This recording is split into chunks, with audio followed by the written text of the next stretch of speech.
거룩의 대가라는 제목으로 하는 말씀 나누도록 하겠습니다.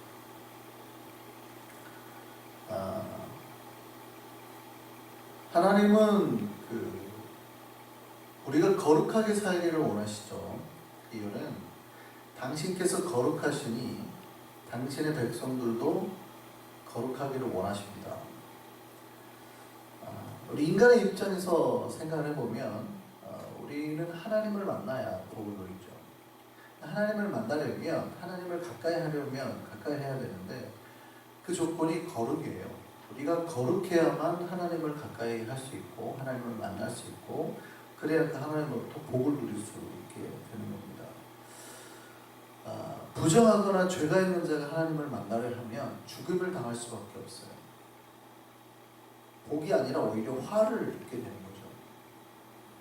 우리는 쉽게 하나님을 만난다고 생각하지만 잘 생각해야 돼요. 내가 하나님을 만나서 복이 될 건가 화가 될 건가는 자기 스스로 결정하는 거거든요. 그러니까 하나님을 만난다고 다 좋은 게 아니라 사실은 하나님을 만났을 때 어떤 사람은 복이 되고 어떤 사람은 화가 되는 거예요. 그러니까 죄인이 하나님 앞에 서면 심판을 당할 거 아니에요. 당연한 얘기죠. 죄인이 하나님 앞에 서면 당연히 심판을 당하겠죠.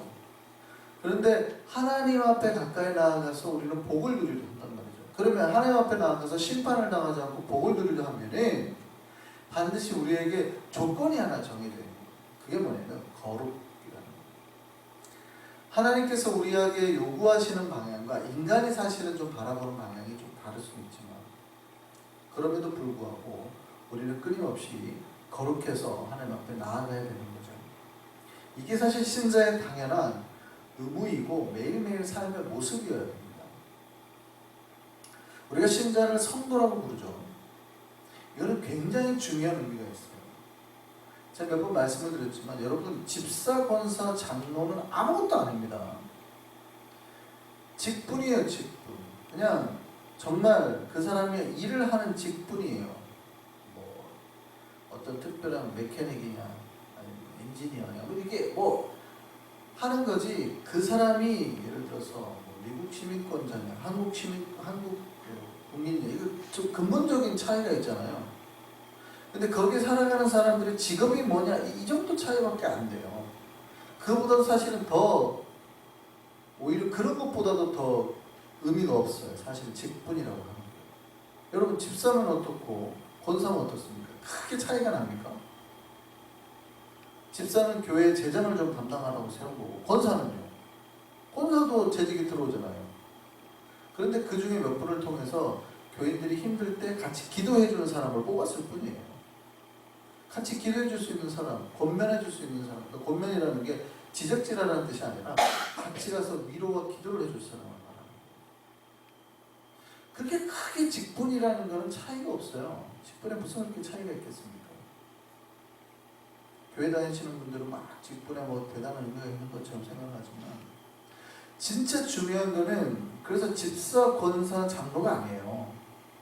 내가 성도냐 아니냐예요.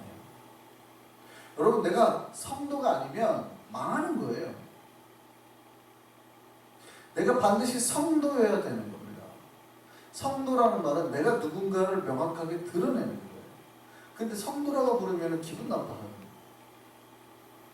집사가 아니고 아니 권사가 아니고 권사님을 실수로 집사라고 부르면 막 기분 나빠하거든요. 집사님을 실수로 권사라고 부르면 기분 안 나빠하잖아요. 진짜로 제가 한국에 있을 때 어떤 전사 때 제가 집사님이 실수로 권사님 부르고 내가 실수했다고 그랬더니 옆에 있던 부목사님 한 말이 괜찮아요.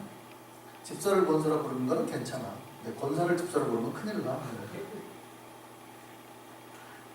아무것도 아니거든요. 아무것도 아니에요. 사실 그런 말은 아무것도 아니에요. 근데 그거 되게 기분 나쁘단 말이에요. 더 기분 나쁜 거는 여러분이 하나님 입장에서 봤을 때는 내가 진짜 성도냐 아니냐가 훨씬 기분 나빠야 돼요. 내가 진짜 세인트냐 세인트가 아니냐 여러분의 삶이 세인트냐 세인트가 아니냐가 훨씬 기분 나빠야 돼요. 하나님 입장에서 굉장히 기분 나쁜 거예요. 그러니까 세인트가 아닌데 세인트인 척 하면은 굉장히 기분 나쁜 거예요. 하나님 입장에서 봤을 때. 내가 내 백성이 성도인가 아닌가가 하나님 입장에서 굉장히 기분 나쁜 거예요. 정말 중요한 거는 내가 진짜 하나님 앞에 성도냐. 도자가 물이 도자라고 그랬죠. 그러니까 거룩한 물이라는 뜻이니까 단수 형태로 바꾸면 다 성자 성녀예요. 우리가 하나님 앞에서 성자 성녀로 살아가느냐 아느냐가 훨씬 중요한 거예요.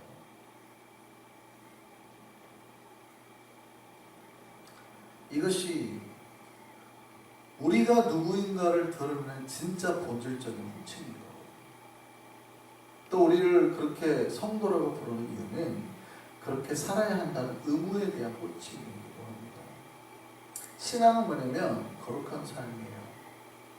그러면 신앙의 가장 특징적인 이유는요, 세상과 구별된다는 거예요. 세상과 구별된다.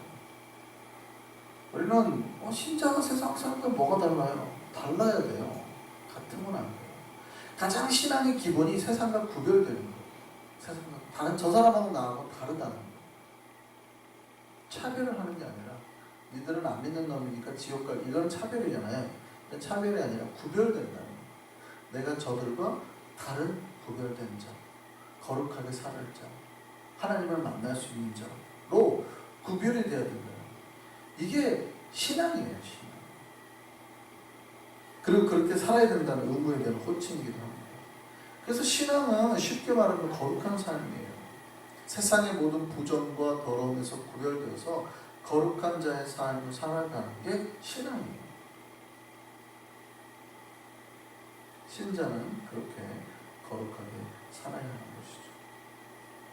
그러니까 우리가 날마다 끊임없이 스스로를 그렇게 거룩하게 구별해야 되고, 또 주변에 있는 우리 교회 다니는 신자들을 보면 딱 알아요. 저 사람이 신자냐 아니냐, 성도냐 아니냐. 간단하죠. 성도는 거룩한 자, 세상과 구별되어서 스스로를 거룩하게 살아가는 자인데, 그걸 그러냐 그러지 않냐 딱 보면 되죠. 너무나 간단해요, 사실은. 저 사람이 성도는 아니야.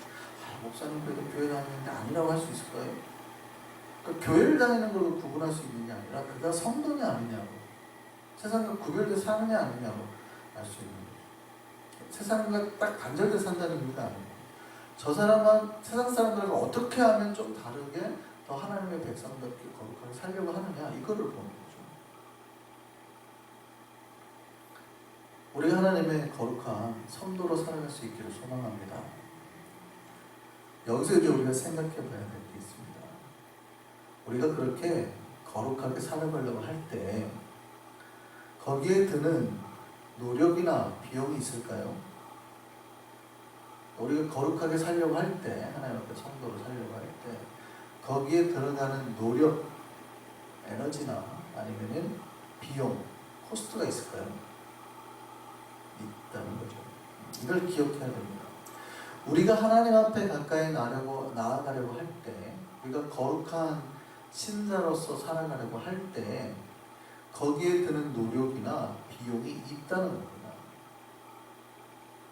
여러분, 우리가 거룩하게 살기 위해서는요, 세상에서 다른 사람들이 즐기는 즐거움이나 쾌락을 버려야 돼요. 세상 사람들, 세상에서 내가 살 때 누렸던 여러 가지 그런 즐거움이나 그런 것들이 여전히 똑같이 즐겨질 수는 없다는 거예요. 내가 예수를 믿고 난 이후에 똑같다? 크게 다를 거 없다? 그럼 잘못 믿는 거예요. 잘못 믿는 거예요. 목사님 뭐 특별한 게 있겠습니까? 세상 사람은 그냥 주일날 교회 한번 나오는 거지. 그러면 그 사람은 크리스천이 아니라는 거예요. 우리가 일명 말하는 진짜 썬데이 크리스천이에요. 달라야 되는 거예요. 그리고 예수를 믿는 게 세상 사람들이 보기에는 너 진짜 힘들겠다. 너 무슨 재미로 도대체 교회를 다니냐. 너 그렇게 해가지고 이런 말을 들어야 돼요. 세상 사람들이 봤을 때 내가 굉장히 고통스럽게 보여야 되는 거예요. 근데 그 안에 있는 우리는 뭐예요? 그게 전혀 고통으로 안 느껴져야 되는 거예요. 우리는 그게 또 하나의 쾌락이죠. 즐거움이죠. 우리는 금식하고 하나님을 만나고 기도하고 찬양하는 게 하나의 즐거움이에요. 세상 사람들이 봤을 때는 진짜 너 왜 예수를 믿니? 왜 교회를 나가니? 너 진짜 얼마나 즐거운 게 많은데, 이런 얘기를 오히려 들어야 되는 거예요. 근데 그들과 별 다를 바가 없어요. 똑같이 즐겁고 똑같이 이러면 구별되지 못했던 것이죠.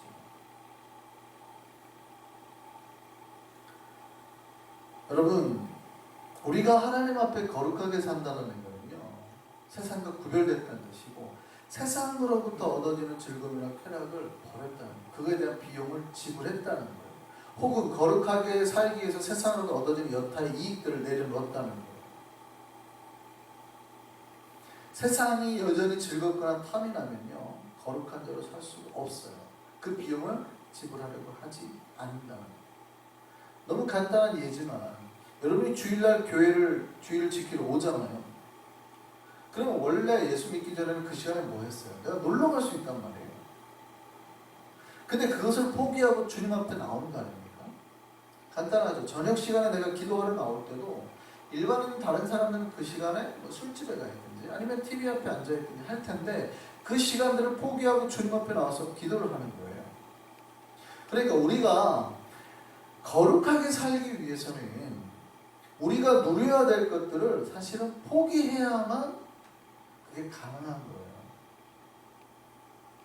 그리고 그런 것들을 포기하는 것이 더 나에게 즐거움이 되어야 되는 거예요. 우리가 하나님 앞에 거룩하게 살기 위해서는, 성도로 살기 위해서는요, 그렇게 살아갈 때는 자동으로 그런 비용들이 지불이 된다는 거예요. 여러분, 신앙은 반드시 대가가 지불이 되어야 됩니다. 물론 복음이라는 것은 공짜죠. 근데 진짜로 공짜인가는 생각을 해봐야 돼요. 복음은 뭡니까? 예수 그리스도가 나를 위해서 십자가에서 목숨 바쳤다는 거예요. 내가 목숨 바쳐서 구원받은 게 아니잖아요. 근데 그걸 믿는 게 복음이죠. 그런데 그 믿음을 얻은 이후에는 어떻게 하래요? 우리 보고 그 예수 그리스도께서 사셨던 삶을 그대로 살라고 우리에게 요구하시거든요. 잘 생각해 보세요. 분명히 공짜인 것 같은데 공짜예요, 아니에요? 공짜가 아니에요. 여러분, 예수 그리스도를 믿은 다음에 예수께 부름을 받은 제자들의 삶을 보세요. 다 그들은 세상 것들을 포기하고 자기의 그 직업을 포기하고 자기가 그물을 갖다가 이렇게, 그물이라는 건 생계수단이잖아요. 그거 다 버리고 가족들을 쫓아서 버리고 예수를 따랐다. 그리고 예수를 3년간 따랐더니 뭐예요? 예수님한테 혼나고, 이 믿음 없냐, 뭐 맨날 혼만 나고, 물론 칭찬도 받을 때 있지만, 그리고 어떻게 해요? 3년 뒤에 성령 받고 다 죽었죠. 순교하다. 가죽이 벗겨져 죽고 톱 썰려 죽고.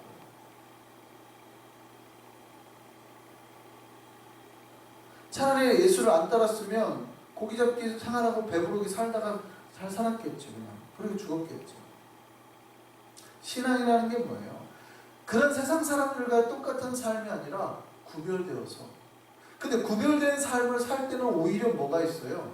그 구별된 삶을 사는 것에 대한 대가, 비용이 있다는 거예요. 그 결과가 우리의 목숨을 요구하는 것이라 하더라도 우리 구주 예수 그리스도를 위해서 우리의 목숨을 바칠 수 있는 거죠. 이걸 우리는 순교자의 삶이라고 합니다. 우리 믿음의 선조들이 다 그렇게 살았다는 거예요. 여러분의 복음서를 읽을 때 뭘 느껴요? 그거를 느끼는 거 아니에요? 예수님의 제자들이 그렇게 따라갔다가 다 죽었다. 예수님이 그렇게 이 땅에 오셔서 십자가에 죽으셨다는 거예요. 여러분, 사도행전에 무슨 얘기입니까? 그 중에 어떤 사람은 예수를 믿었더니 그렇게 목숨 걸고 평생 선교하다가 죽었다는 거 아니에요. 내용들이 다 요한계시록이 뭡니까? 요한이 자기가 끝까지 남아가지고 그걸 보고 자기도 죽었다는 거예요. 섬에 갇혀가지고. 그러니까 성경의 모든 내용들이 예수를 만나서 거룩한 자의 삶을 살면서 세상과 구별된 자에 대한 대가, 거룩의 대가를 다 지불했더라라는 걸 보여주는 거예요. 그럼 우리도 그렇게 살아야죠. 예수를 믿으면서 세상에서 누릴 것도 다 누리고 똑같이 경험할 거 다 경험하고 쾌락도 똑같이 다 그러고 싶죠. 우리는 예수를 믿는 건 믿는 거고, 하나님 그리고 내가 세상에서 누릴 쾌락과 즐거움들은 똑같이 다 누리게 해주십시오. 돈도 좀 많고 다른 사람 여행 갈 때 다 여행하고. 그러니까 우리가 생각하는 것들이 사실은 세상에서 누리고 싶은 쾌락들을 하나님으로부터 찾아내는 겁니다. 성도의 삶이 아니라. 우리는 분명히 거룩한 자로 부름받았음을 기억하셨으면 좋겠습니다. 그리고 이 거룩한 자의 삶을 살 때 그런 우리 거룩한 자의 삶을 통해서 우리가 지불해야 될 것들, 그 비용과 대가가 있다는 것을 꼭 기억하셨으면 좋겠습니다. 단순히 마음의 결단이나 삶의 여유만 바쳐야 되는 게 아닙니다. 믿음과 거룩은 때로는 물질적인 대가를 요구할 때도 있습니다. 그 대가가 여러분이 생각하는 것 이상의 손해가 날 때도 있다는 거죠. 오늘 본문이 그렇습니다. 하나님이 이스라엘 백성들이 거룩하게 살기를 원하셨죠. 그 거룩은 단순히 그들의 믿음만을 의미했던 게 아니라 그 거룩이 그들의 생활까지도 연결되는 거였어요. 그들의 생활도 거룩해야 되는 거였어요. 그들이 집, 그들의 일상, 직장, 모든 것까지도. 특별히 오늘은 집에 대해서 얘기하고 있는데 누군가의 집에 어떤 악성 곰팡이나 병이 든 거죠. 그거에 대한 규례에 대해서 말씀하시는 거예요. 자, 그랬을 때 어떻게 해야 되느냐? 우선 그 집이 부정해졌을 때 사람들은 제사장에게 가서 알려야 됐습니다.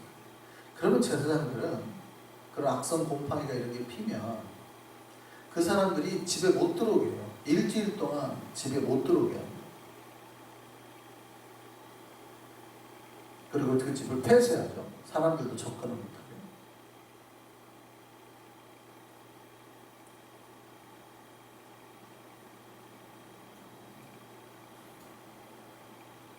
그리고 일주일 동안 변화를 관찰한 다음에 일주일 뒤에 그 어떤 점이 점점 더 커지거나 퍼지거나 이러면 그 바뀐 돌들을 빼내서 성곽 부정한 데 버려야 돼요. 그리고 싹 긁어내세요. 다 긁어내서 부정한 데 다른 데 버려야 돼요. 무슨 얘기입니까? 사실 하나님께서 우리에게 바라는 거룩의 삶은 단순히 여러분의 영혼과 마음뿐만이 아니라 모든 여러분의 생활에 다 연관이 되어 있다는 것이에요. 여러분의 일상까지. 그러니까 이게 물질이잖아요, 물질. 집이라는 건 물질인데, 그냥 흙덩이, 돌덩이인데, 그런 거에도 사실은 하나님께서는 다 포함이 돼서 거룩한 데 신자의 삶이라고 본다는 거죠. 신자는 그들의 집조차도 부정해지지 않기 위해서 불평과 수고를 하면서 노력을 해야 된다는 거예요. 여러분 같으면 집이 부정해졌다고, 곰팡이 같은 거 쓸었다고 제가 일주일 동안 집 못 들어가게 하면 그 말 따르겠습니까? 더 심한 얘기가 이제 나와요. 문제는 여기 있어요. 그렇게 해가지고 그 흙을 다 긁어내가지고 집 밖에, 저기 성 밖에 부정한 데 버렸는데, 그러고 살다가 그게 또 재발했을 때는 어떻게 하느냐. 문제는. 여러분 살다 보면 딱 느끼죠. 재발할 수 있지. 근데 재발했을 때는 어떻게 하냐. 세상에 가가지고 그게 또 재발했다고 딱 결과가 나오면요. 그 집을 허물어버려요. 무너뜨려버려요. 그리고 헐고 그 집에 있던 모든 흙을 성 밖으로 다 내버려요. 그 부정한 것이 이웃들에게 퍼지지 않게 하기 위해서. 나에게서 발생한 어떠한 부정한 것이 이웃들에게, 교우들에게 전파되지 않기 위해서 결단을 내는 거예요. 근데 그 결단이 너무 세지 않아요? 성경에 70번씩 7번이라도 용서를 해달라면서요. 그러면 우리 집을 지키기 위해서는 최소한 70번씩 7번은 긁어내야지. 이럴 때는 도대체 예수님이 그런 표현을 안 쓰신단 말이에요. 집에 곰팡이 있으면 70번씩 7번이라도 긁어내라. 절대 집을 허물지 말아라. 돈은 귀한 거다. 재산은 귀한 거다. 우리한테 이렇게 얘기를 해주셔야 되는데 단 2번 만에, 그죠? 단 2번 만에 재발했다고 집을 허물어 버려라.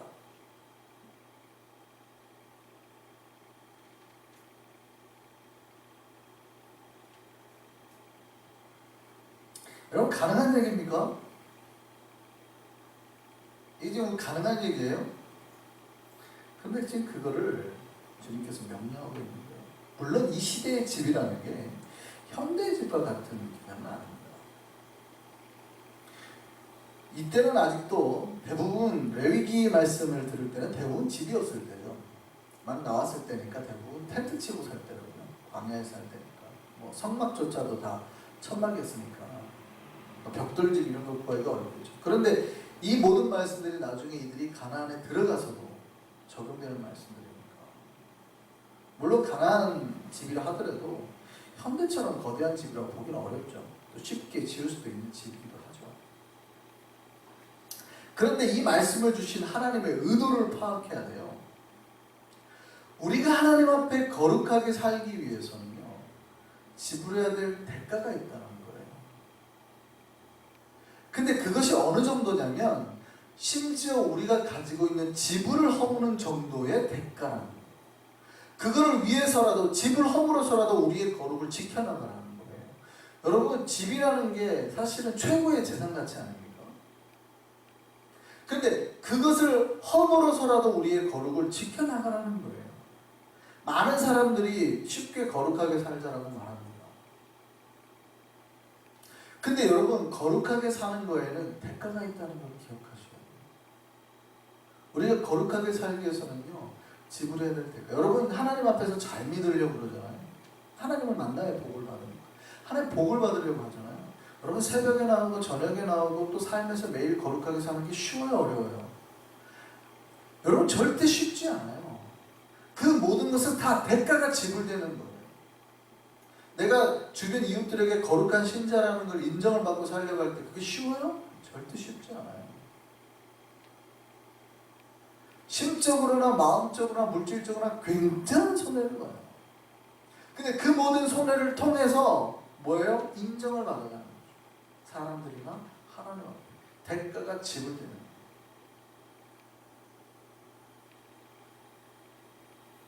예전에 제가 같이 사역했던 부장 집사님이 있습니다. 한국교회 큰 교회 부장 정도 하려면 사실은 굉장히 많은 노력이 들어가는데 여러 가지 이분들은 뭐 거의 새벽이나 거의 밤에 매일 밤 나와서 기도를 하셨던 것 같아요. 왜냐면 선생님들 같이 모아놓고 부서 교육 부장입니다.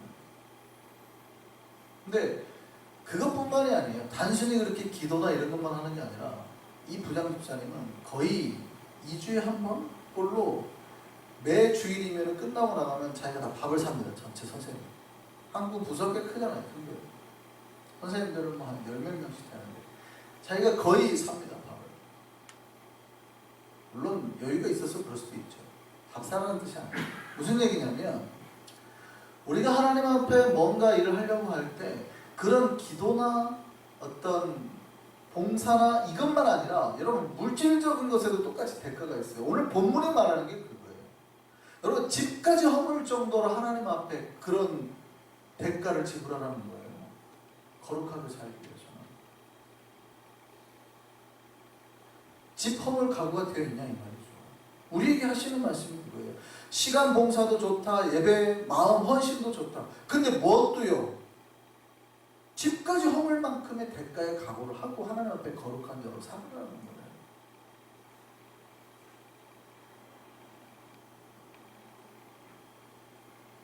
여러분, 거룩하게 살기 위해서는 정말 많은 노력과 기도가 필요하고 때로는 큰 손해볼 수도 있습니다. 여러분, 아브라함이 하나님 말씀을 따라서 살 때요, 엄청난 손해를 보고 시작했죠. 우리가 계속 지난번에도 2주 때 배웠습니다. 하나님 우리에게 아브라함이 요구하셨던 게 뭡니까? 첫 번째 요구하셨던 거예요. 버리라는 거예요. 네 고향도, 네 친척도, 그러니까 네 원래 살던 모든 땅이나 너를 지키는 안전한 것으로부터, 물질로부터 다 떠나라는 거예요. 그거 다 버리라는 거예요. 포기하라는 거예요. 그리고 내가 너에게 보여줄 땅으로 가라는 거예요. 여러분, 신앙이 버리고 시작하는 거예요. 포기하고 시작하는 거예요. 자기의 유익이나 이득이나. 그걸 버리는 걸 하나님이 보는 거예요. 제가 버리나 안 버리나. 아브라함은 버렸단 말이죠.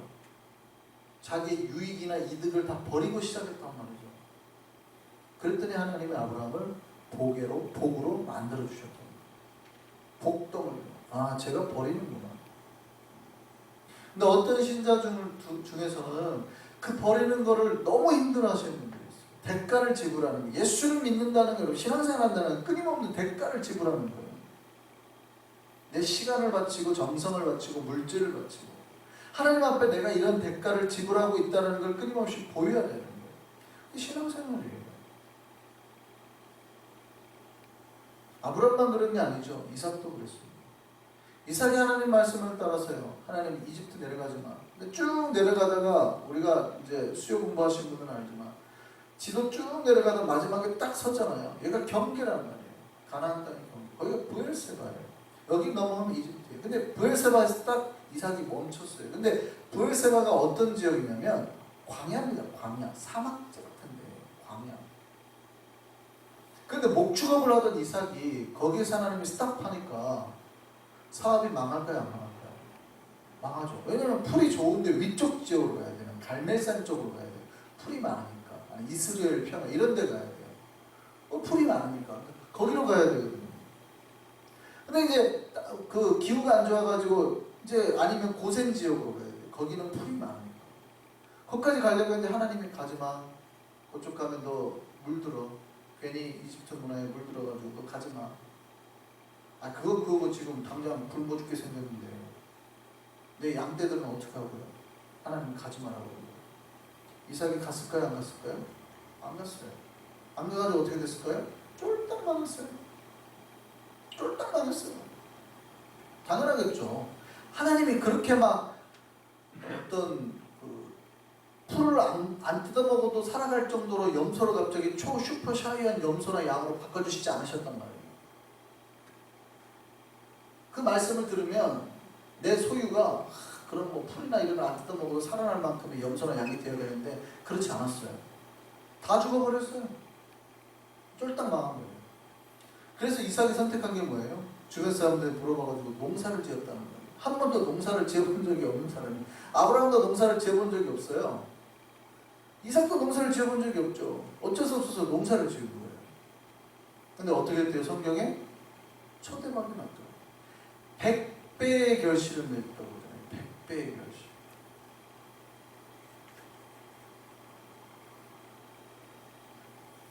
여러분 기억하셨으면 좋겠습니다. 주님은 주의 백성들에게 당신의 뜻대로 거룩하게 살기를 원하십니다. 근데 그 거룩은 반드시 대가를 치르게 합니다. 그 대가가 우리에게 심각한 수준, 손해를 아주 막심하게 볼 만한 수준의 대가일 수 있어요. 그런데 그 대가를 두려워하지 마시기 바랍니다. 주님은 당신을 위하여 대가를 치른 당신의 백성들에게 다시 복의 은혜로 갚아줍니다. 근데 그때는 어떻게 갚아요? 30배, 60배, 100배로 갚아주죠. 이거를 기억하시기를 바랍니다. 하나님 앞에 바쳐진 거룩의 대가들이 손해가 아니라 반드시 우리를 살리고 복되게 하는 대가라는 걸 기억하셨으면 좋겠습니다. 그렇게 주님의 뜻대로 거룩의 삶을 살아서 100배의 복을 누릴 수 있는 우리 일성교회와 한성의 백성들 되기를 바랍니다. 기도하겠습니다.